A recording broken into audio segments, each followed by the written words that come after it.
Welcome back, everybody, to your daily update on the state of the Malazan Empire, and we're continuing today with Return of the Crimson Guard, chapters 3 and 4.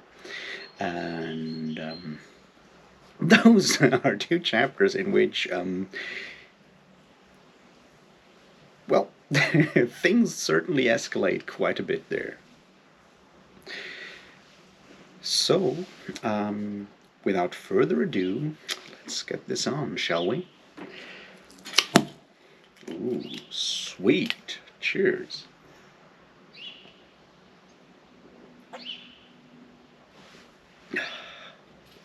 All right. So, two chapters, one of them focusing on the Malazan Empire, one of them focusing mostly on other stuff, by which I mean Crimson Guards and stuff. And they kind of mirror each other in that we see how the unity of those entities is further shattered. Now, yesterday we spoke about how there's unrest, how the uniform the failure of the moral backbone or the moral structure of the or identity of the Malazan Empire leads to or furthers the overall decline and the tendencies for resurrection and separatism. Now, obviously, that is also fostered by individuals with a personal interest in that kind of thing. But certainly, the overall loss of Malazan identity, if ever there was one, is kind of one of the main issues there. Now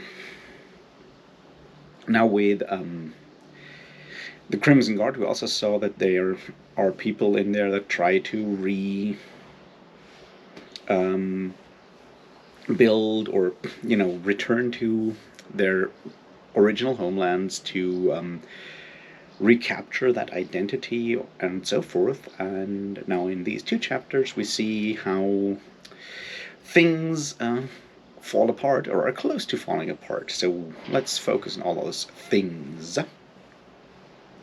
One of them certainly, and a large part of that chapter 3, is all the city stuff in Lihang, where something we didn't talk about yesterday because I kind of forgot to talk about it. And I already rambled way too much anyway, so that shouldn't be too much of a problem.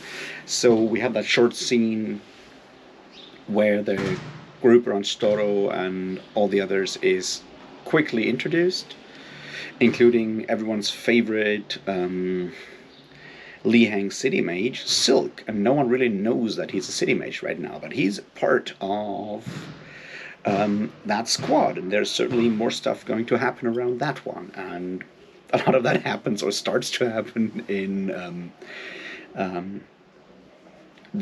chapter 3.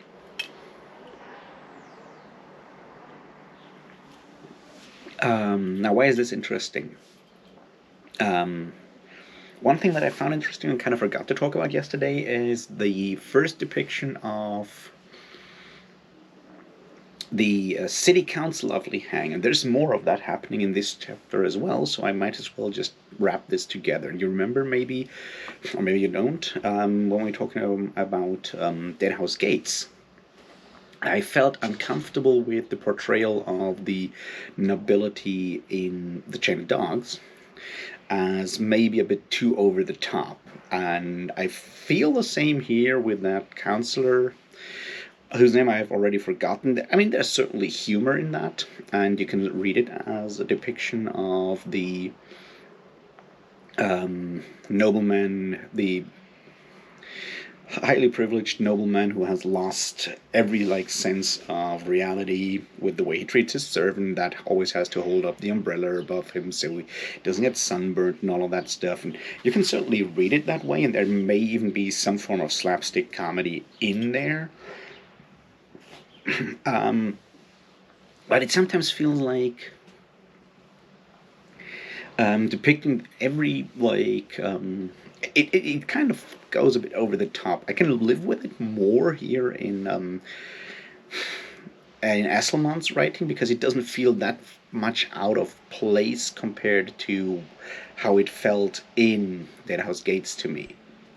Especially because it is more funny here and it kind of fits with the overall sense of humor that I kind of find in Esslemont, whether it is with the prophetess whose name I already forgot again and stuff like that. So it kind of fits in there.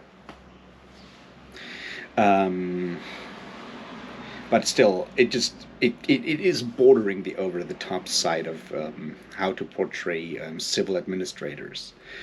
Because, as much as I hate a lot of that stuff, it's like, it's not always an easy job, and there's always people who actually do that good job.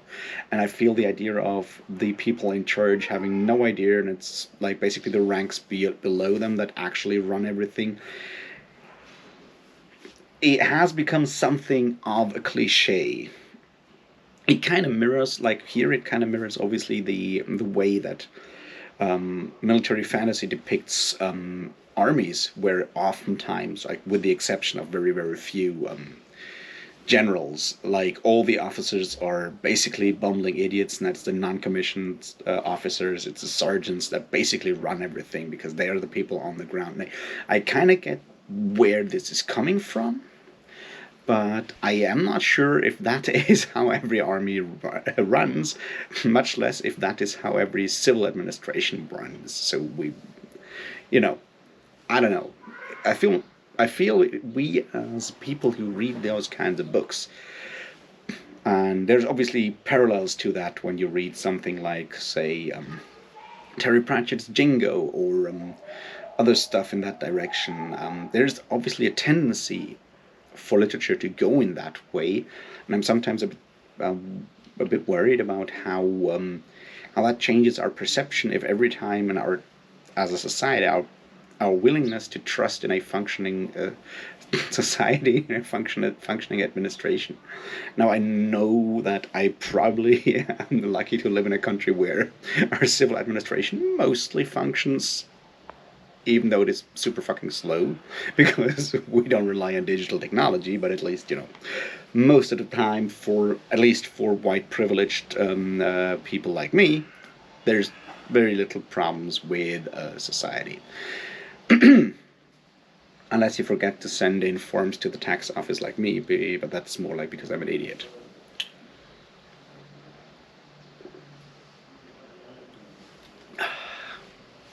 All right. So I just wanted to point that out.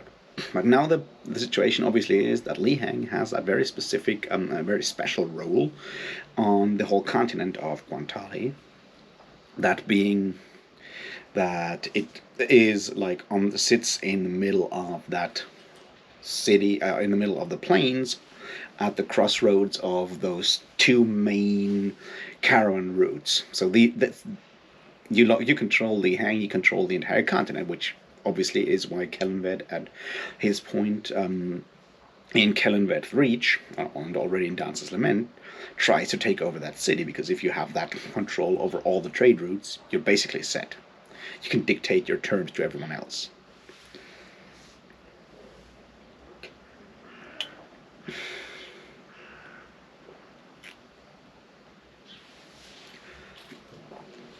Another interesting thing, though, that I found, is a small one, is at the beginning, when we get the description of the city of Lihang and how it is built with, the elites in the middle, in the center, and levels of society falling off the further out you are. Now, obviously, this makes sense in a lot of medieval cities, so I don't want to complain too much about that. One thing that I found interesting is that in Lihang's trader cant, there's not even a word for the outside of the city, which is an interesting aspect of how we as people think, especially how urban elites think, and the level of ignorance and arrogance that we as urban elites kind of call myself that. I don't know. Not that I'm that much of an elite. I just live of them. No, the point is that it is very easy to have a very, very small world, and language is one of the things where we can see how our world, how small our world is, how close our world views horizons to really are. So not having words for specific things is one of the ways to look at that.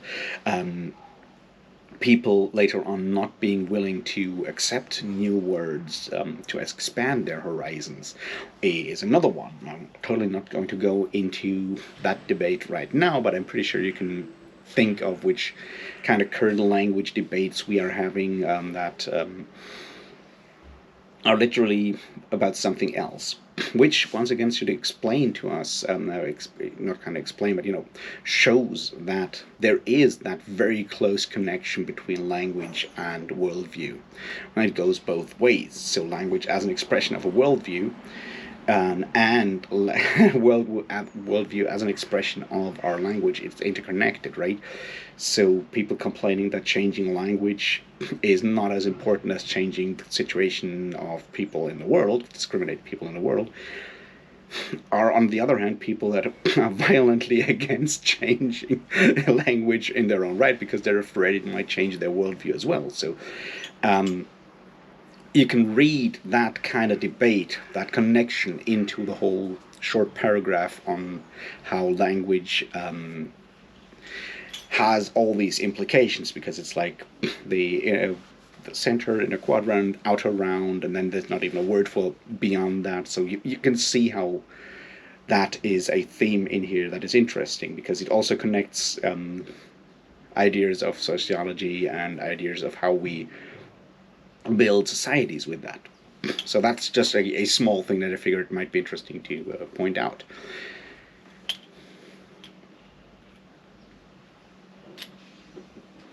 What else is interesting? Well, obviously the whole way you find out through other people how Silk is so much more than just a squad mage. Now that's obviously something that people that have read Dance's Lament already know, but it once again shows how, what I said yesterday, how having read Path to Ascendancy gives so much more context to the novels of the Malazan Empire. It obviously also gives context to the Malazan Book of the Fallen, that's true. But I feel that the interconnections, especially between Path to Ascendancy and this one, Return of the Crimson Guard, is those interconnections are vital to appreciate Return of the Crimson Guard in its full potential. It's a great novel without that, but it's, once you have all those interconnections, it is sort of the hinge between the old empire and what happens later on. So it's a vital connecting thing that kind of leads into what comes later on. It also kind of gives us the hint what happens with the empire.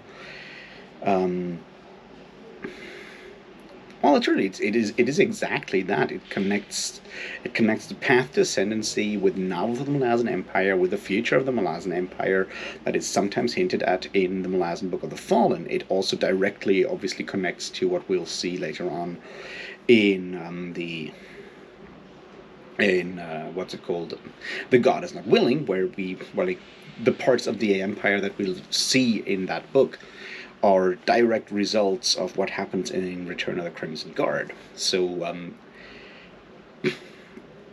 it is in that case, it is a piece of vital connecting tissue between in the Malazan world. Almost like Li Hang, the crossroad where all those different strands of narratives kind of meet in a way.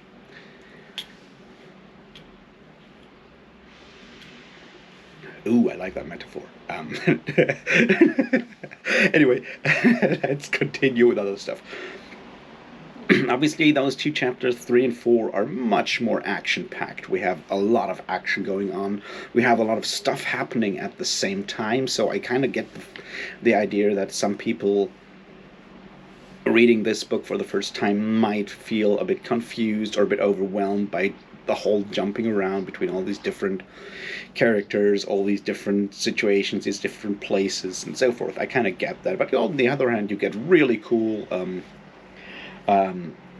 fighting montage. I mean, we know that Cam Esslemont is great at describing fights, so we get a lot in the detail. With his attention to detail, we get a lot of that stuff in the warehouse scene when we have the first, like, the description of the warehouse and then the battle, and that whole march all the way up through the underworld of Lihang, which you once again find, all the memories from Path to Ascendancy that you have in here are just really cool when they come out on the in the temple, the inner point, and you find that camp stool that was Shalmanat's throne, and then the whole fight there. All of that is just really, really well done, and it's just a gripping, part of that chapter, that whole part. It also obviously will lead to something very fascinating to find out in the near future, because once again, Li Hang seems to be in trouble and might just be besieged, or something will happen there in the near future as well. So having that build up kind of mirrors events in a way. Yeah, mirrors is a good word there. But events in, say, Dance's Lament, for example. So there's that. Also, I love the way that this plays with different stories.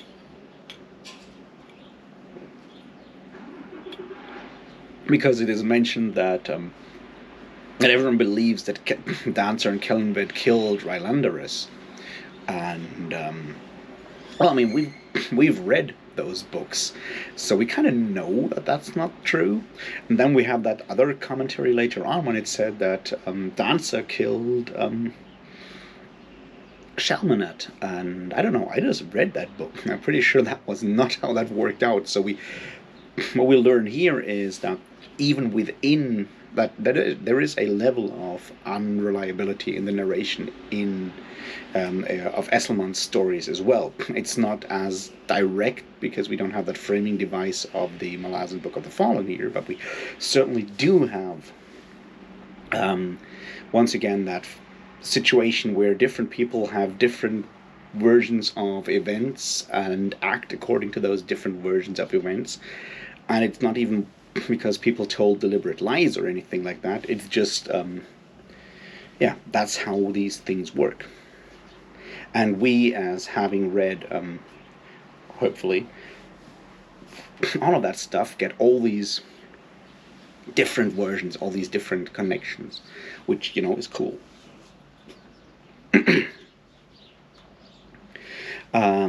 So yeah, I just really appreciated that whole combat scene, that whole march scene there through, when you have that one stubborn, loyal Malazan person that once again, does his thing, and because that's exactly that core of the empire that that is kind of lost in all these other outlying reaches, right? Is exactly that idea of adhering to duty and so forth, the whole wearing your uniform kind of thing.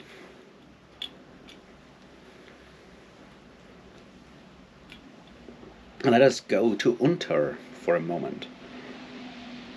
Now there's an interesting scene there that I find very fascinating. That is the conversation between Malikrel and Mael, because it reveals a lot of stuff about how the interactions between gods and mortals work. It obviously is that one thing where we need to, when we learn, or that helps us to understand why Mael, who is, I guess, mostly, when you read the Malazan Book of the Fallen, kind of beloved character, who comes across as mostly good. How he can be the god of someone who, at least in parts of the Malazan cosmos coming across as such a major dickhead being Malikrel, and it's very much about the way that rituals, that religion, and rites can exert control over the deities in the Malazan universe, in the Malazan world. We're going to come back to that in a second. So Mael is not exactly happy with his high priest Malikrel, but because of these bindings that happen in religion, he can't do anything about it. We also have our second glimpse at how much Malikrel has already organized and is already working on his exerting his control over everything. Well, we see that we kind of knew that he owns almost the entire claw from events at the end of the Bone Hunters. Well, it gets even more explicit here. We see how he first, further destabilizes the Empire.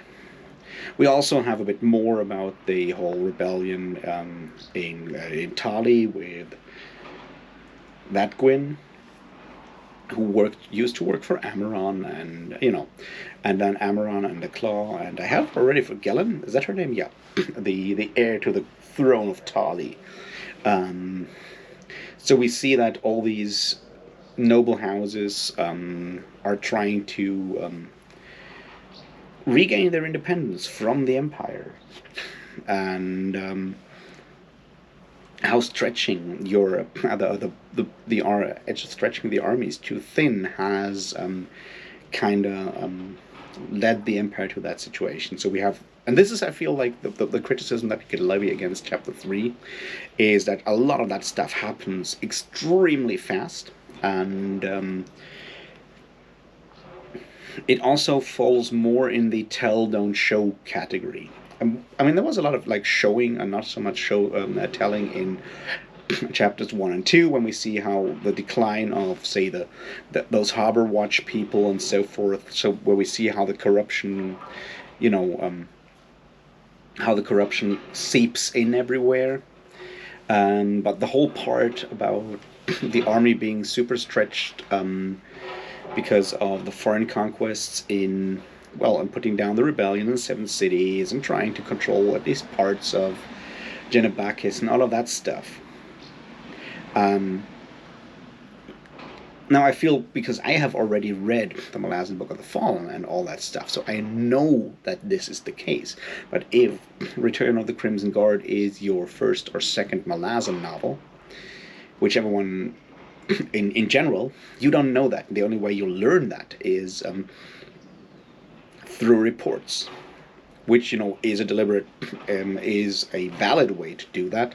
It just kind of feels different from a lot of, at least the Stephen Erickson parts, and also the Cam Esslemont parts, where show don't tell is the main way of doing stuff. Now, granted, Esslemont does a bit more telling and not just showing, but it's still kind of, because of the brevity of this chapter, and the rapidity of events, it is difficult to not do it that way, in a way. So I kind of get why it is there. I just feel that it can feel rushed. Especially chapter 3 can feel rushed, because at the beginning of chapter 3, we're still basically with the Empire the way it is and was, and we know it. And at the end, we basically have nothing. We have a failed coup attempt in Lihang. We have a rebellion in Quantali. We have Grisian nobles doing their thing. We have the entirety of the heartland of the Empire basically fallen apart in one chapter. Now, I think there's a way to explain this and argue for why this is actually a correct way to do it. And that would be, and I want to just put it out there, that would be that in situations in which we that like global events often happen that way, and all the signs were there all the time before, but when these things happen, they happen sort of like an avalanche, and suddenly you're like you're faced with a new reality overnight. Like, I kind of get that could be the effect that Cam Esslemont wanted to achieve with that chapter. I'm not sure how well he succeeded, because I'm not sure how much of the heavy lifting I just did with my argument, my personal experience there. So that's sort of the problem that I see with that explanation, but it might be valid.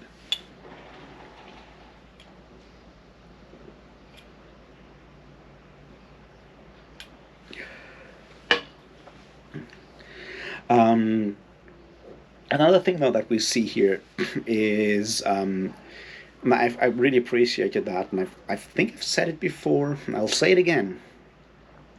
The depiction of Lassine as a ruler, of Lassine in Cam Esslemont's books, whether it is in the early ones in Path to Ascendancy, or it is here,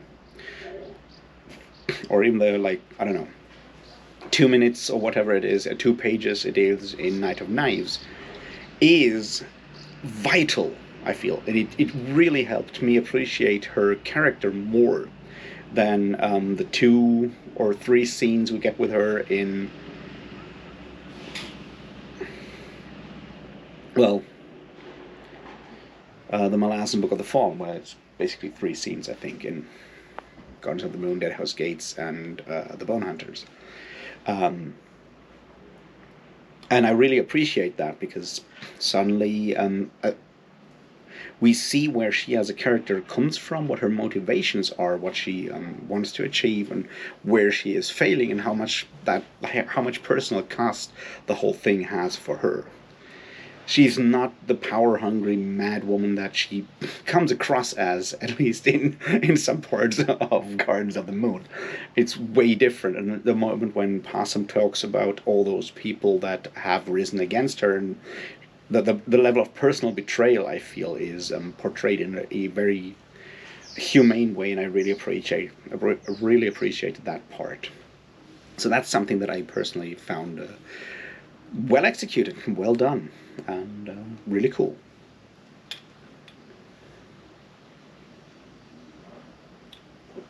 So now let's talk about the rest, shall we?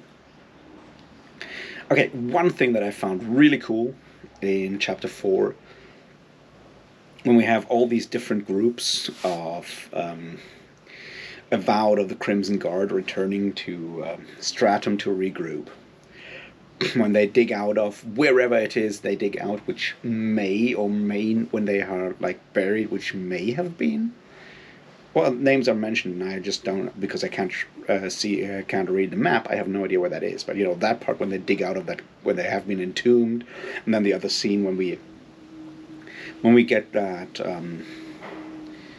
glorious scene of the almost stranded, almost dead slaves, not slaves, but yeah, you know, survivors of whatever shipwreck it was, of iron bars. And this is a question that I have not asked yet, but I'm going to ask it, because the last time we see Iron Bars and his boys and girls at the end of Midnight Tides is when they leave the harbor on board the ship of with Shurk Elal. And when we see Shurk Elal again, she still has her ship. So how do Iron Bars and friends end up on a self-built float, a raft? How did that happen? I don't know. Although now I have no idea. So it's interesting to see. Anyway, that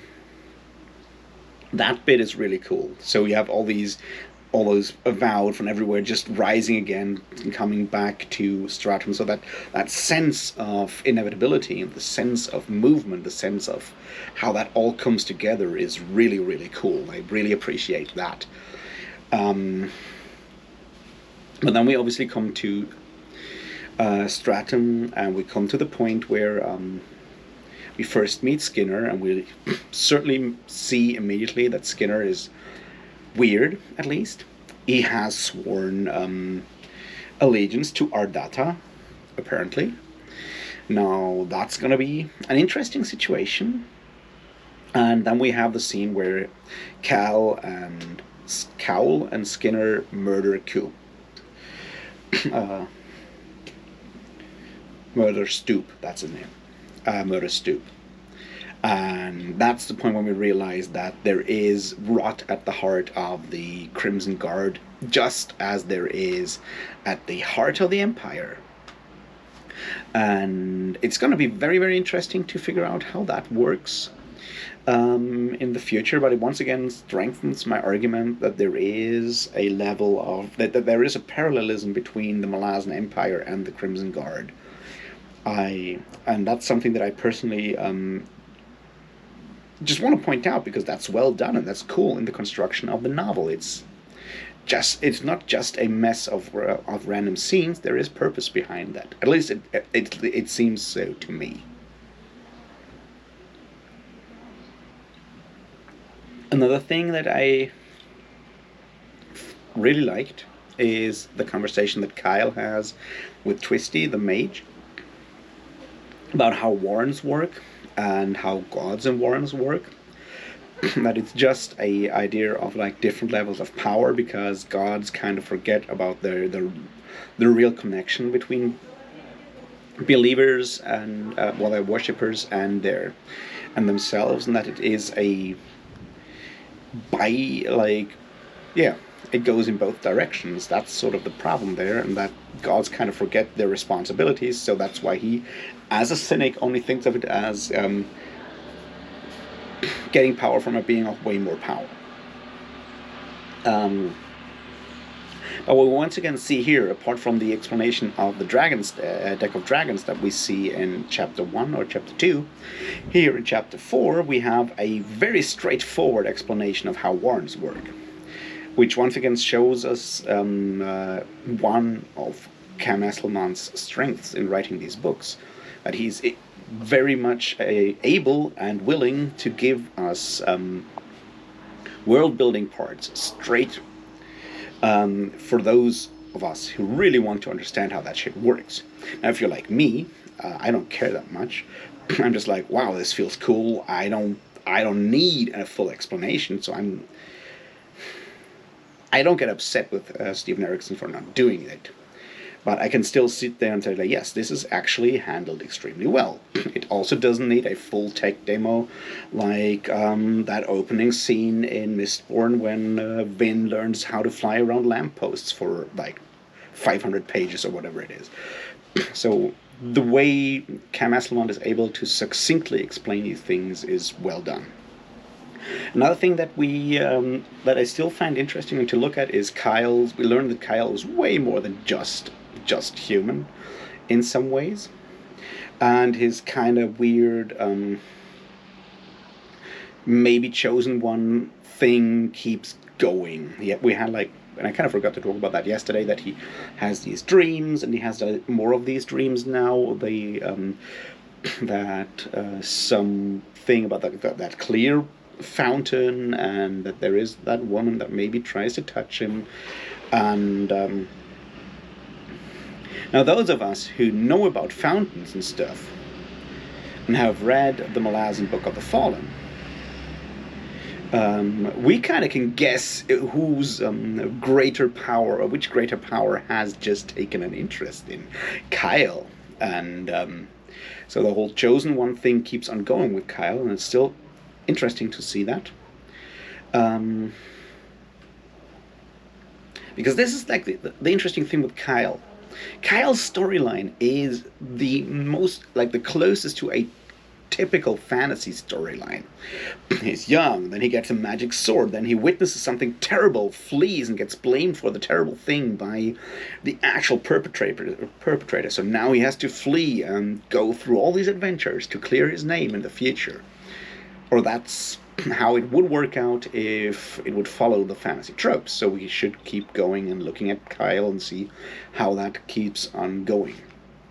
But yeah, so seeing that he is possibly in contact with the Queen of Dreams, Um, and knowing who else is in contact with the Queen of Dreams, we can predict stuff that might just happen in the future. Um, which leads us to exactly that, talking about the last group that I think we're going to talk about today. That being a Traveler and Eriko, whom I still want to figure out how Eriko is related to all the Thelakai we meet in Fall of Light.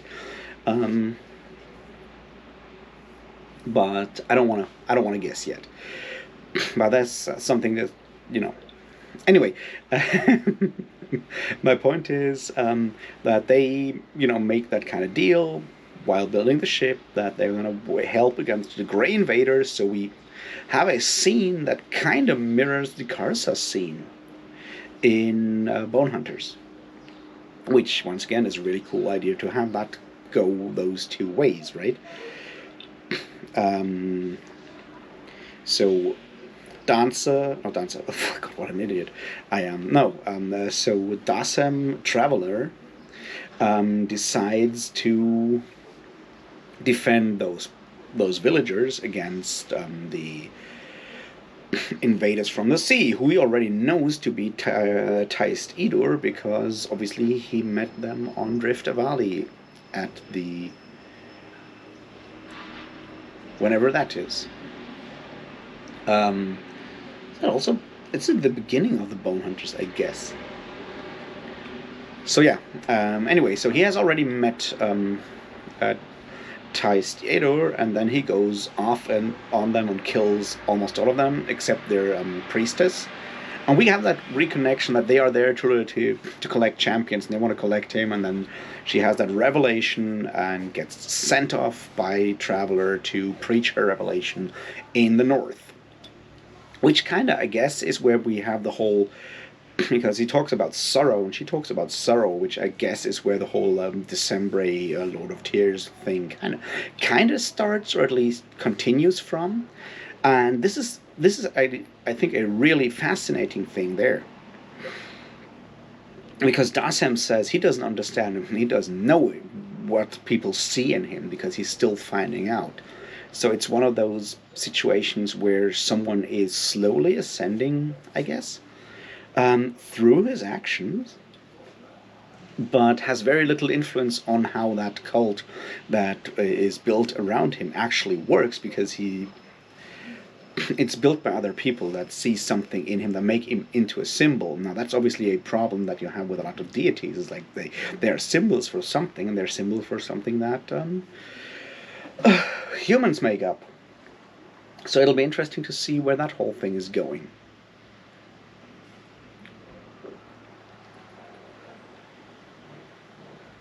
So where do we find ourselves at this point? We have an empire in tatters. We have a Malikrel who knows way too much. And we have a Crimson Guard that's on its way home. But treachery at its heart. So we'll see how all of that connects in the next couple of chapters. And until then, I wish you a great Wednesday, and I'll talk to you tomorrow. Until then, cheers.